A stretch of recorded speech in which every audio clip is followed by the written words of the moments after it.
Hello everyone, कैसे हैं सभी लोग। आई होप बिल्कुल सही होंगे। सही पढ़ा आपने, आप भी बन सकते हैं राष्ट्रपति। जानेंगे आज के वीडियो में। बिल्कुल आप भी राष्ट्रपति बन सकते हैं, लेकिन क्या हर एक इंसान राष्ट्रपति बन सकता है? हाँ, बिल्कुल बन सकता है। हर एक इंसान जो भारत का नागरिक है वो राष्ट्रपति बन सकता है, लेकिन क्या क्या जरूरतें हैं, क्या क्या बातें हैं, आइए इस वीडियो में जानेंगे। आज का जो पार्ट है वो बेसिकली हमारा संविधान का जो मुख्य भागों में से एक भाग होता है, भाग नंबर 5, जिसके बारे में राष्ट्रपति के बारे में, जिसका राष्ट्रपति के लिए वहां पर वर्णन किया गया है, खासतौर से भाग नंबर 5 के अंदर। तो सारी बातें क्या क्या हैं उनके बारे में आज की वीडियो में देखते हैं। तो प्यारे बच्चों, सबसे पहले बताना, आज के वीडियो में कुछ और इम्पोर्टेंट बातें भी मैं शुरुआत में यहाँ पर आपसे शेयर करूंगा कि देखिए, हमारी वीडियो को बहुत लाइक, बहुत प्यार, बहुत शेयरिंग मिल रही है। तो पहले तो मैं सबका धन्यवाद देना चाहूँगा कि आपके इतने प्यार से हम लोग आज मोर देन 5000 व्यूज प्लस में चले गए हैं, और आई बिलीव 18,500 मिनट भी हमने पूरे कर लिए हैं। तो मैं आपके प्यार का बहुत बहुत धन्यवाद देता हूँ। इसी चीज़ को और भी आगे बढ़ाते रहिए। देखिए, एक छोटी सी प्रॉब्लम एजुकेशनल वीडियोस के साथ क्या होती है कि एजुकेशन एक ऐसा चीज है जो, जैसे आपसे भी मैं कहूँ, पढ़ना कौन चाहता? कोई नहीं चाहता। और उस पर भी कह दिया जाए वीडियो देखी हुई एक आधे घंटे की, तो ऑब्वियसली बात है कोई नहीं देखना चाहता।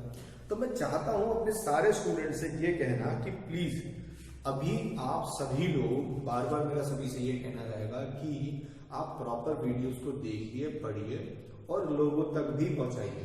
अगर वीडियोस आधे घंटे की है तो मुझे नहीं लगता कोई बहुत बड़ा फर्क पड़ता है कि आपकी लाइफ के 24 घंटे में से अगर आप आधा घंटा जो है वो पढ़ाई को देते हो। अब भाई, मैं कॉमनली अगर मैं बात करता हूँ आपसे, तो मैं अपनी जो वीडियोस हैं वो रोज, जैसा मैं आपके सामने मुझे टाइम मिल पाता है मैं बनाता हूँ, लेकिन मेरे सामने मेरा ऑफिस का वर्क भी होता है और उसके बाद जो टाइम मिल पाता है मैं आपके साथ शेयर करता हूँ। तो मैं आपसे फिर एक बात कहूंगा कि प्लीज जितना हो सके दोस्तों में वीडियो शेयर करें, बताएं उन्हें, सारी बातों के साथ उनसे साथ डिस्कशन करें।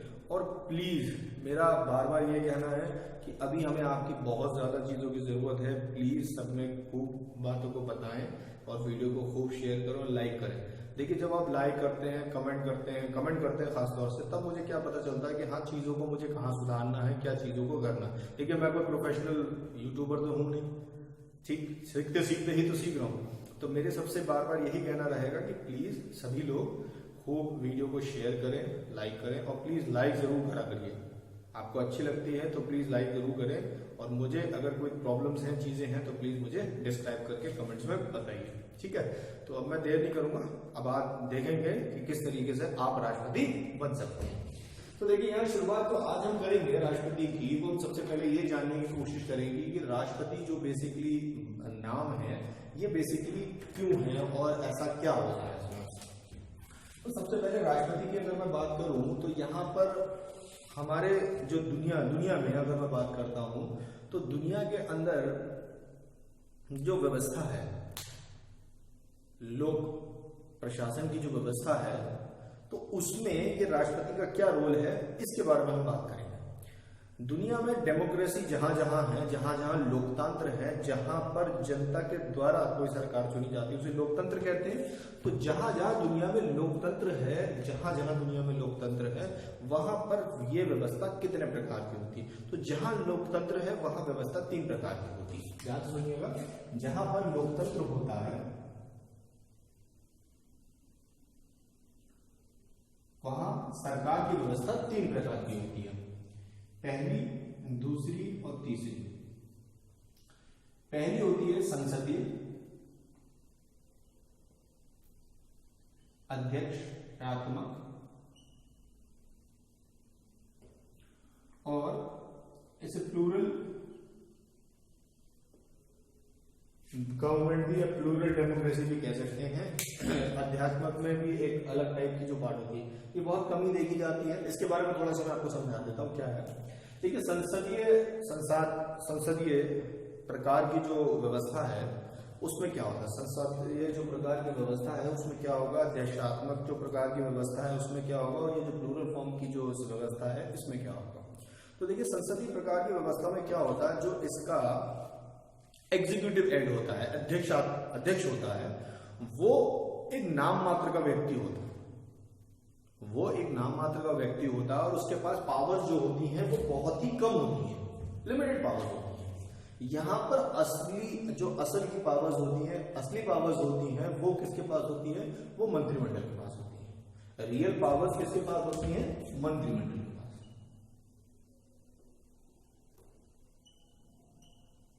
जिसका अध्यक्ष प्राइम मिनिस्टर या प्रधानमंत्री होता है।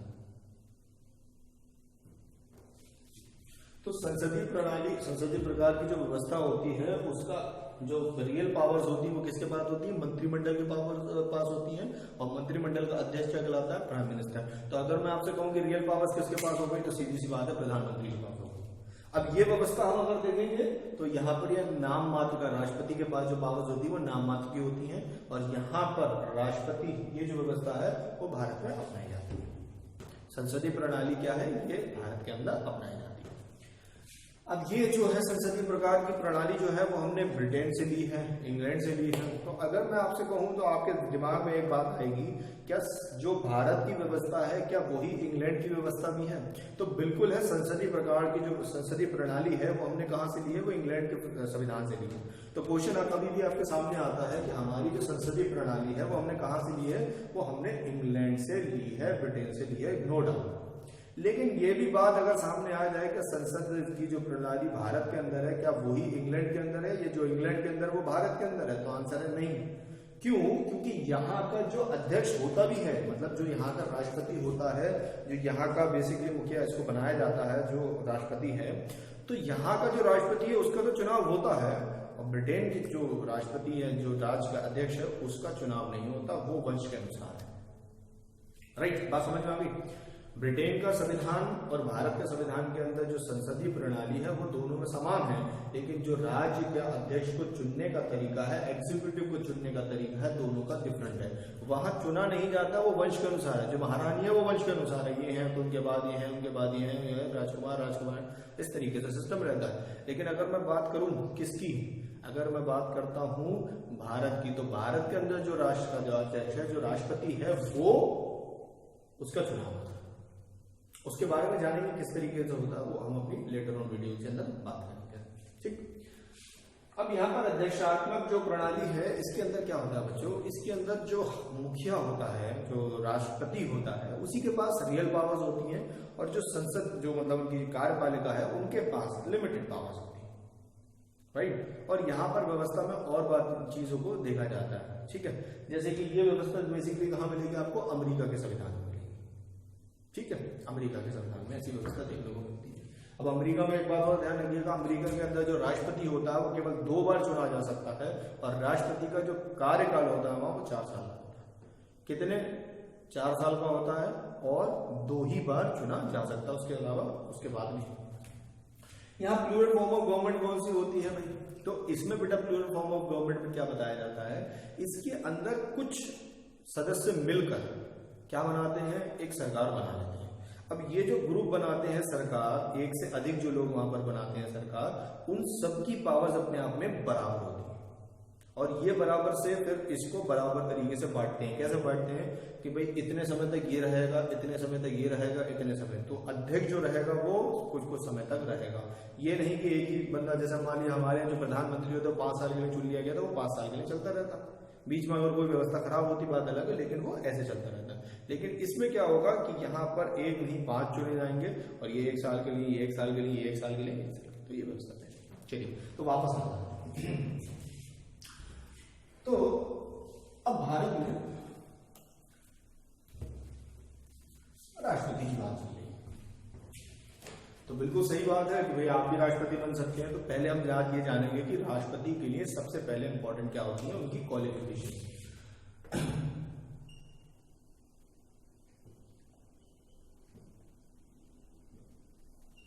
तो प्यारे बच्चों, आप मुझे एक बात बताएं हैं कि भाई आप भी किसी एग्जाम को देने जाते हैं, तो भाई उसमें भी तो आपके लिए कोई क्वालिफिकेशन होती है, तभी तो आप उस पेपर को दे पाते हो।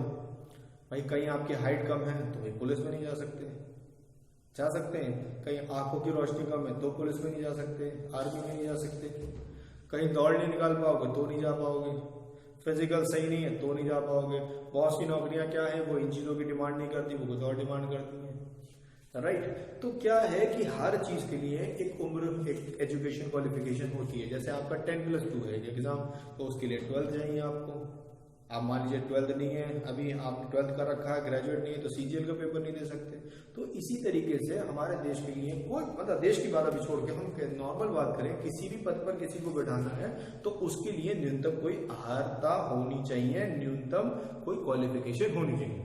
अब यहाँ पर हम बेटा क्या काम करेंगे, आज हम इसी के बारे में चर्चा करेंगे कि भारत के राष्ट्रपति के लिए मिनिमम क्वालिफिकेशन। अच्छा, मैं एक फ्लो में आपसे बात करूंगा कि भाई ये होगा तो ये हो जाएगा, ये होगा तो फिर ये हो जाएगा, इस तरीके से एक कहानी के रूप में आपसे डिस्कशन करूंगा। इस बात को और अच्छे से समझना, हम यहाँ पर बेसिकली इन बातों की चर्चा करेंगे। पहले आज क्वालिफिकेशन की बात करेंगे, उसके बाद में राष्ट्रपति की और जो दूसरी चीजें जो एसोसिएटेड है उनके बारे में डिस्कस करेंगे, और क्वेश्चन आंसर जो है वो ऑफ बोर्ड वाली क्लासेस में पूरे करेंगे। तो प्लीज मेरा सभी से बार बार ये कहना है कि ऑफ बोर्ड क्लासेस जो होती हैं उस पर भी सभी लोग पूरी तरीके से फोकस करें। ऑफ बोर्ड क्लासेस को जिसमें मैं प्रेजेंट नहीं रहता हूं, मैं बोलता हूं और चीजों को समझाता हूं, तो उसमें कोई लापरवाही नहीं करें। चलिए क्वालिफिकेशन की बात करते हैं। तो भाई सबसे पहला क्वालिफिकेशन भारत के राष्ट्रपति के लिए क्या है कि वो भारत का नागरिक हो।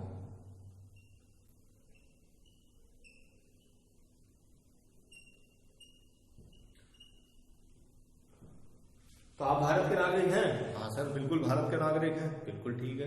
तो आप भारत के नागरिक हैं तो हो गया आपकी पहली क्वालिफिकेशन पूरी, ठीक है। दूसरी क्वालिफिकेशन है 35 वर्ष की आयु। अब बहुत सारे बच्चे 35 वर्ष की आयु को पूरा नहीं कर रहे होंगे। ऑब्वियसली बात है, जब आप 35 वर्ष की आयु को पूरा नहीं करोगे तब कहीं ना कहीं फिर अभी आपके लिए एलिजिबिलिटी क्राइटेरिया नहीं बनी, योग्यता के कारण नहीं बनी। चलो खैर कोई नहीं, पहले सरकारी नौकरी लेना है, राइट। और पहले सरकारी नौकरी लेकर सरकारी तंत्र को समझना है, उसके बाद में बनेंगे राष्ट्रपति, कोई दिक्कत नहीं है नहीं है। पहले सरकारी तंत्र को समझेंगे, क्योंकि यार हम तो सरकारी नौकर हैं ही यार, हमने तो बस सोच लिया बनना ही बनना, कोई दिक्कत नहीं, कोई नहीं रोक सकता। रोक सकता है कोई आपको? कोई नहीं रोक सकता।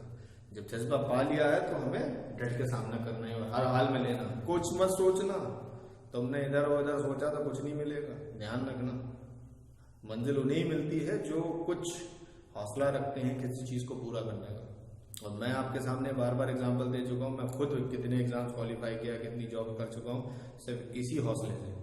मेरे पास भी कोई रिसोर्सेज और सोर्सेज नहीं थे कि मैं बहुत सारी कोचिंग्स कर लेता, ये मैं कुछ कर लेता। मेरे पास सिर्फ और सिर्फ मेरे रिसोर्सेज थे, मेरी किताबें, और मैं वही चीज आज आपके सामने शेयर करूँ। होपफुली ये बातें आपको समझ में आ रही है। तो 35 वर्ष की आयु बहुत सारे लोग कवर नहीं कर पा रहे हैं, तो कोई बात नहीं, फ्यूचर के लिए प्लान करेंगे, राष्ट्रपति भी बनेंगे। भारत का नागरिक हो गया, 35 वर्ष की आयु हो गई, तो बहुत सारे लोगों के साथ ये सारी कहानी हो गई, तो बिल्कुल बल्ले बल्ले। तीसरी जो सबसे इंपॉर्टेंट चीज है वो क्या है, लोकसभा का सदस्य।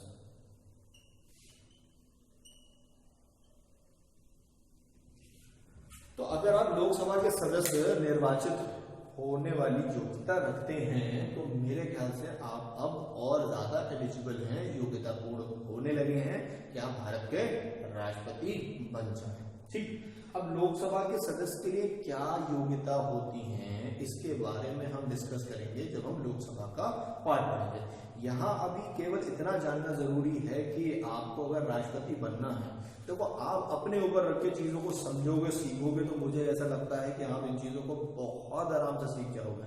आप रटते रहोगे तो मुझे नहीं लगता कोई प्रॉब्लम आप कभी कुछ कर पाओगे।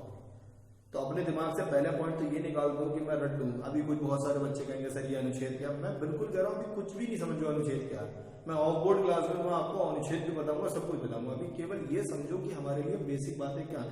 मैं फिर आपको बात बोल रहा हूँ कि बिल्कुल अनुच्छेद भी आते हैं, सारी बातें आती है, लेकिन पहले रूपरेखा तो बना लो।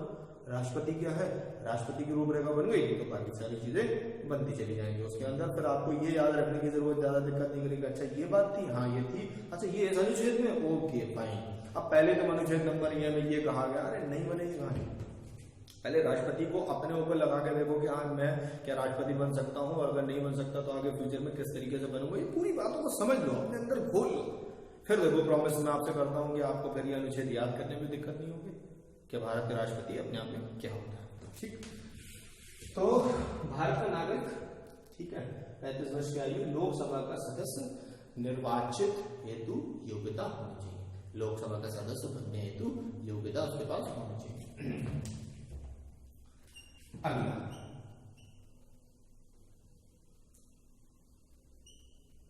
लाभ के पद पर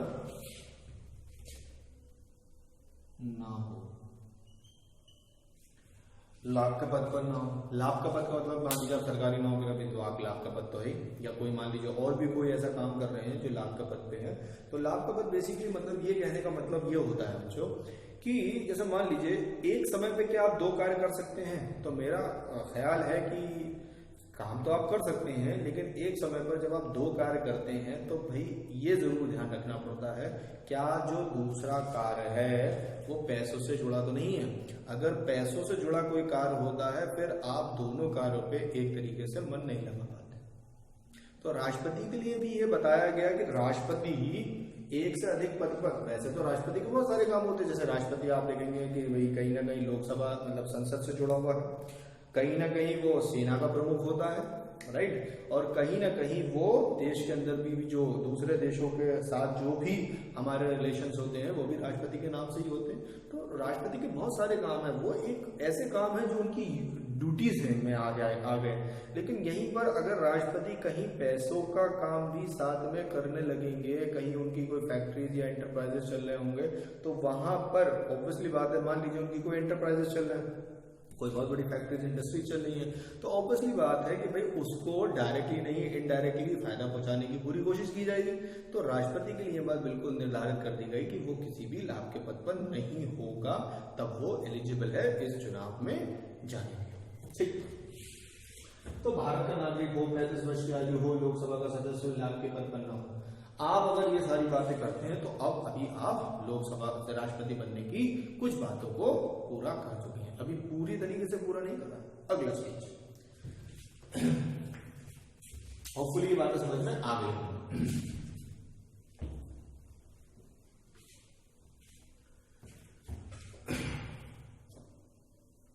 अब इसके बाद हमें क्या चाहिए, यहां तक कि अगर बातें बिल्कुल समझ में आ गई होंगी तो इसके बाद में हमें यहाँ पर लगभग 100 लोग कुछ इस प्रकार से चाहिए जिसमें 50 अनुमोदक,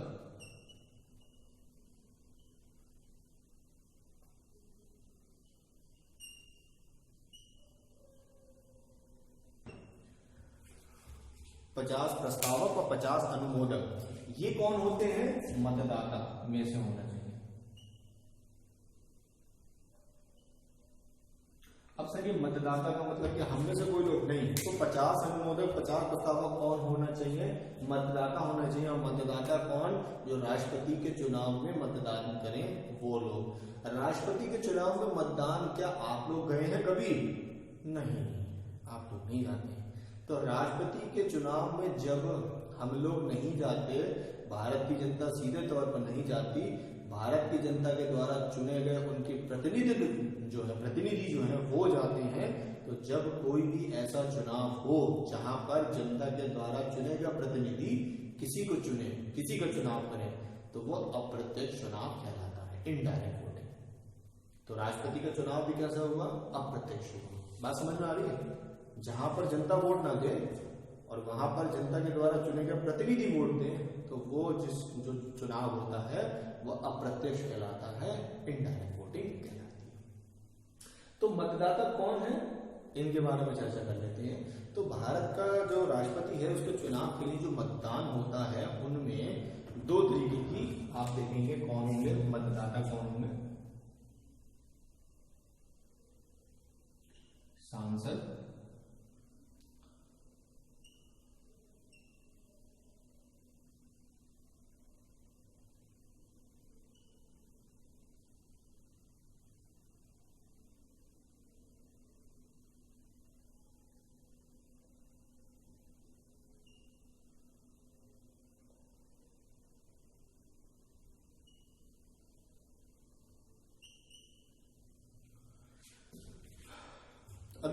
बातों को यहाँ पर बताऊंगा। पहले मैं मतदाता आ गया वर्ड तो बताना जरूरी है क्योंकि ये भी इसका एक हिस्सा ही है। तो मतदाता, राष्ट्रपति के चुनाव में जो मतदान देने वाले मतदाता हैं वो कौन है? वो है सांसद और राज्य के विधानमंडल के सदस्य। राज्य जितने भी हैं उनके विधानमंडल के सदस्य जो कि निर्वाचित हैं, मनोनीत नहीं है। निर्वाचित है, मनोनीत नहीं है। फिर से रिपीट कर रहा हूं, निर्वाचित है, मनोनीत नहीं है। जैसे कि लोकसभा के अंदर 550 सीटें, 552 सीटें होती हैं, जिसमें से 2 सदस्यों को राष्ट्रपति मनोनीत करता है। इसी तरीके से राज्यसभा की अगर बात करें तो वहां पर 12 लोगों को मनोनीत करता है। तो ये 12 और वो 2, 14 लोग कभी भी राष्ट्रपति के चुनाव में पार्टिसिपेट नहीं करेंगे। क्यों नहीं करेंगे? बात बिल्कुल क्लियर हो चुकी होगी। 12 लोग और ये 2 लोग 14 जो हैं, उनको चुनता कौन है? उनको चुनने वाला भी कौन है? राष्ट्रपति तो है। जब राष्ट्रपति किसी को चुनेगा तो ऑब्वियसली बात है, क्या समझ में आएगी बात, या आगे चल के फिर उसको ही फेवर करेंगे? तो ऐसा नहीं होता, राइट। राज्य के विधानमंडल के सदस्य, जो भारत के अंदर जितने राज्य हैं उनकी जो विधानमंडल है, मतलब विधानसभाएं हैं, वहां पर जो विधानमंडल के जो सदस्य हैं, विधानसभा के जो सदस्य हैं, खासतौर से मैं कहूंगा, विधानमंडल नहीं बोलूंगा, इसको मैं विधानसभा कहूंगा तो ज्यादा बेटर रहेगा। क्योंकि विधानमंडल में फिर कोई कहेगा विधान परिषद भी आ गई, तो बिल्कुल मेरी बात समझ लें। विधानसभा के जो सदस्य हैं, राज्य की विधानसभा के जो सदस्य हैं, मैं इसको थोड़ा सही कर देता हूं। विधानसभा के जो सदस्य हैं वो पार्टिसिपेट करेंगे, मतलब विधान परिषद के नहीं करेंगे। समझ में आ गई बात? के इलेक्टेड, निर्वाचित सदस्य। तो यहां तक की बात आपको समझ में आ गई होगी। तो राष्ट्रपति के चुनाव में कौन लोग पार्टिसिपेट करने जाएंगे? सांसद जाएंगे, लोकसभा राज्यसभा के निर्वाचित, मनोनीत नहीं। राज्य की जितनी भी विधानसभाएं हैं उनके सभी निर्वाचित सदस्य जाएंगे, मनोनीत नहीं। विधान परिषद की बात नहीं हो रही है, बात ध्यान रखना। विधान परिषद के लोग पार्टिसिपेट नहीं करते हैं, बात बिल्कुल दिमाग में बिठा लीजिए। अब इसी के साथ साथ 70वें संविधान संशोधन के साथ दिल्ली और पुडुचेरी,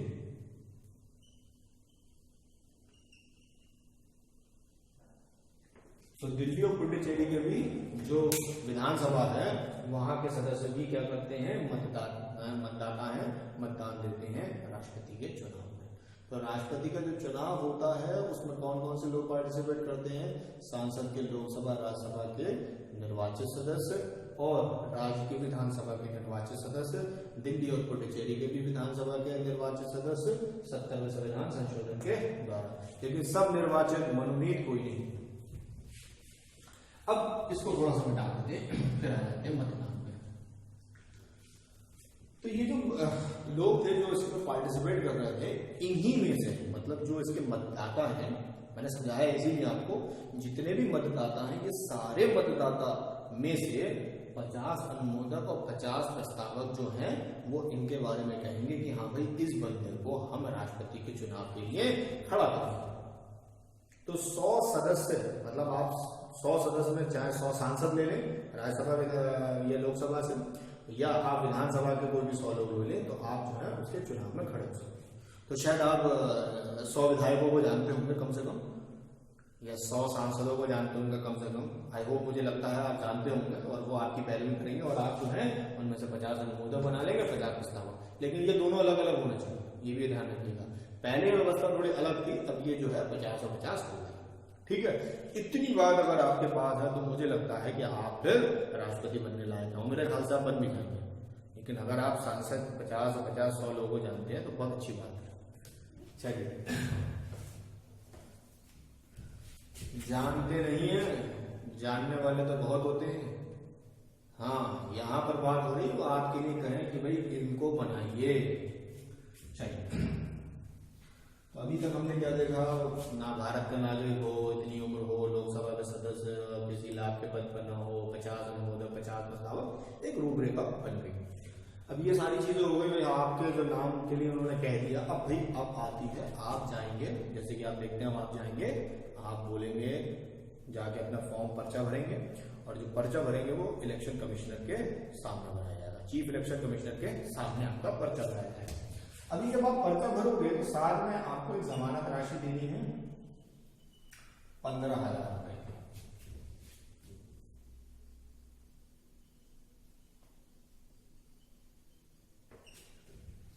तो जमानत राशि कितनी देनी है? 15,000 रुपए की। अगर आपको जितने वोट पड़े हैं उनका 1/6 हिस्सा नहीं मिलता, 6th पार्ट नहीं मिलता पड़े का, तो आपकी जमानत राशि चलेगी। बात समझ गए? जितने भी वोट पड़ रहे हैं उनका अगर 1/6 हिस्सा आपको नहीं मिलता तो आपकी जमानत राशि जब्त हो जाती है, मतलब 15,000 रुपए आपके जब्त हो जाएंगे। 15,000 लेकिन किसके लिए है? केवल जनरल कैटेगरी और ओबीसी के लिए है। SC/ST के लिए ये भी 7,500 रुपए देंगे। तो राष्ट्रपति के चुनाव के लिए हमारी जमानत राशि कितनी? 15,000 रुपए। आपने पर्चा भरा और जमानत राशि आपने जमा कर दी। अब ये जमा किसके सामने करिए? फिर मैंने आपको बताया चीफ इलेक्शन कमिश्नर।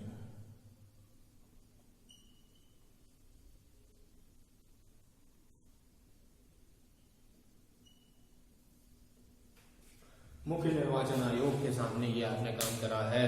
अब मुख्य निर्वाचन आयोग का नाम आया तो एक बात और ध्यान रखिएगा कि भारत के राष्ट्रपति का चुनाव मुख्य निर्वाचन आयोग या निर्वाचन आयोग, भारत का निर्वाचन आयोग कराता है। क्वेश्चन आता है कि राष्ट्रपति का चुनाव कौन कराता है? तो निर्वाचन आयोग कराता है। ठीक है, तो ये बात ध्यान रखिएगा निर्वाचन आयोग की प्रोसेस में। अब यहाँ पर क्या होगा भाई, आपने पर्चा भर दिया, आपकी एलिजिबिलिटी हो गई थी, 50 अनुमोदन, 50 प्रस्ताव आ गया, आपने पर्चा भी भर दिया, सारी चीजें हो गई। अब आपका चुनाव होगा। चुनाव कैसे होगा मैंने आपको बताया किस तरीके से होगा।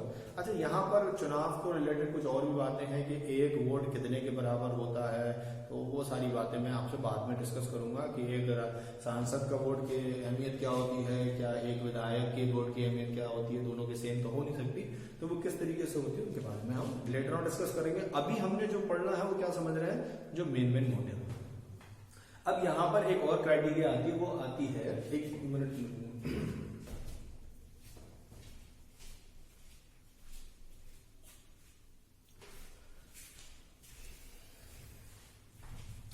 यहाँ जो एक और जो क्राइटेरिया जो एक बात आती है वो आती है यहाँ कि भाई जो भारत के राष्ट्रपति हैं, अब इसके बाद क्या होगा, इनका चुनाव कराया जाएगा। अब जब चुनाव हो जाएगा उसके बाद जो होगा वो क्या होगा, उनके रिजल्ट आएंगे। तो रिजल्ट में सभी लोग ध्यान रखेंगे, यहाँ पर राष्ट्रपति को 50% प्लस, मतलब 50% प्लस 1 वोट कह देते हैं इसको, या मान लीजिए आप इसको 51% वोट भी कह सकते हैं, मिलने चाहिए। तो अगर राष्ट्रपति को 51% मिल गया, भाई सीधी सी बात है, इन्हें 51 मिलेगा, दूसरे को कितने मिले होंगे, 49% मिलेंगे। अच्छा, ये जो व्यवस्था है ना चुनाव की, बहुत ही डिफरेंट है।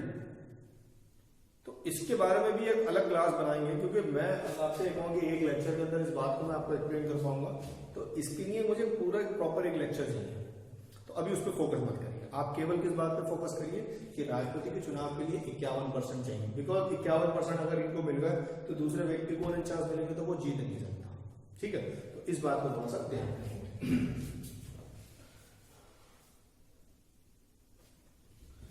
ये जो चुनाव होता है कि प्रोपोर्शनल रेशियो वाला होता है, अनुपातिक प्रणाली पर होता है।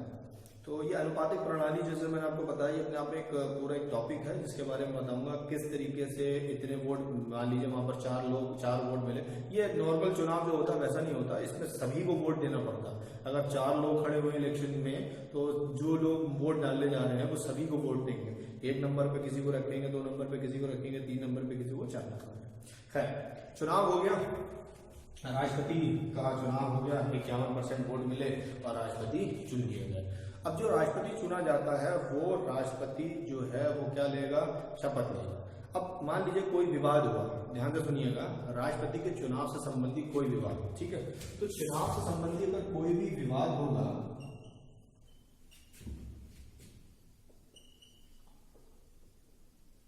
तो इसका निर्धारण करती है सुप्रीम कोर्ट।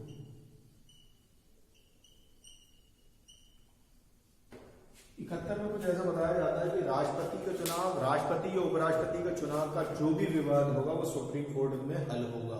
मैं फिर आपसे रिपीट कर रहा हूँ, ये बहुत इंपॉर्टेंट क्वेश्चन है कि राष्ट्रपति और उपराष्ट्रपति के चुनाव का जो विवाद होता है वो कौन हल करता है, वो हल करता है सुप्रीम कोर्ट। बाकी सारी चीजों के विवाद कौन हल करेगा, हमारा चीफ इलेक्शन कमिश्नर या चीफ इलेक्शन कमीशन या इलेक्शन कमीशन, चुनाव आयोग, और यहाँ पर लेकिन कौन करता है, सुप्रीम कोर्ट, राइट। अब मान लीजिए चुनाव हो गया, जीत गए, आप जीत गए। अब जीतने के बाद अब आप क्या होगा कि आप शपथ लेंगे। जब तक आप शपथ नहीं लेंगे तब तक आप राष्ट्रपति नहीं बनेंगे। जब तक आप शपथ नहीं लेंगे तब तक आप राष्ट्रपति नहीं बनेंगे। शपथ आपको संविधान के तहत लेना पड़ती है, जो पर्टिकुलरली राष्ट्रपति के लिए बनी है। बाकी सारे जितने भी हमारे मंत्री या प्रधानमंत्री या जो भी हमारे जितने भी नेता वगैरह होते हैं, उनकी सबकी शपथ अनुसूची नंबर 2 में तहत दे रखी है। और लेकिन बाकी जो हमारे जितने भी राष्ट्रपति है, उपराष्ट्रपति, उनके लिए एक अलग अनुच्छेद बना रखा है।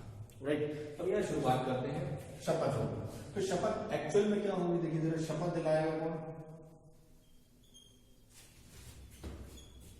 मुख्य न्यायाधीश।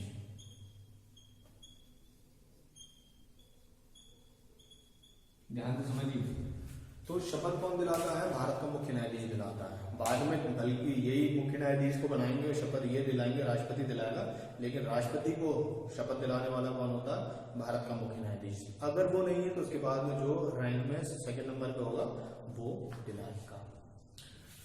चलिए साहब, शपथ भी हो गई। अब शपथ लेने के बाद कहाँ पहुंचेंगे? ऑफिस पहुंचेंगे। भारत के राष्ट्रपति का कार्यकाल उस दिन से शुरू होता है जिस दिन वो अपने ऑफिस में जाता है। जिस दिन सेलेक्ट हुआ उस दिन से नहीं, जिस दिन वो ऑफिस में जाएगा उस दिन से। अब यहां से फिर उनकी व्यवस्था शुरू हो जाती है, जो दूसरे पार्ट में चलती है। तो अब जो अगला पार्ट होगा वहां पर हम क्या बात पढ़ेंगे? अच्छा, भारत के जो राष्ट्रपति उसकी आय वगैरह जो होती है 2,25,000 2.5 लाख रुपए होती है, और बाकी और इंसेंटिव होते हैं, ये कर मुक्त होती है, कंसोलिडेटेड फंड ऑफ इंडिया से आती है। तो इनके बारे में भी मैं बाद में आपसे डिस्कस करूंगा। इस वीडियो के अंदर केवल इतनी बात को मुझे डिस्कस करना था, क्या आप भारत के राष्ट्रपति बन सकते हैं, और भारत के राष्ट्रपति बनने के लिए क्या क्या प्रमुख बातें थी।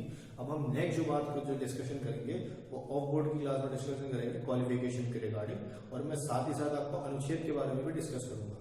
नेक्स्ट जो टॉपिक होगा वो हमारा रिलेटेड होगा, जो नेक्स्ट हमारा जो इसी से रिलेटेड, राष्ट्रपति से रिलेटेड टॉपिक होगा, वो होगा राष्ट्रपति की शक्तियों से, पावर्स ऑफ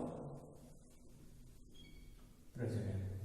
तो पावर्स ऑफ प्रेसिडेंट, राष्ट्रपति की शक्तियां क्या क्या हैं, उनके बारे में हम अगली कक्षा में डिस्कशन करेंगे।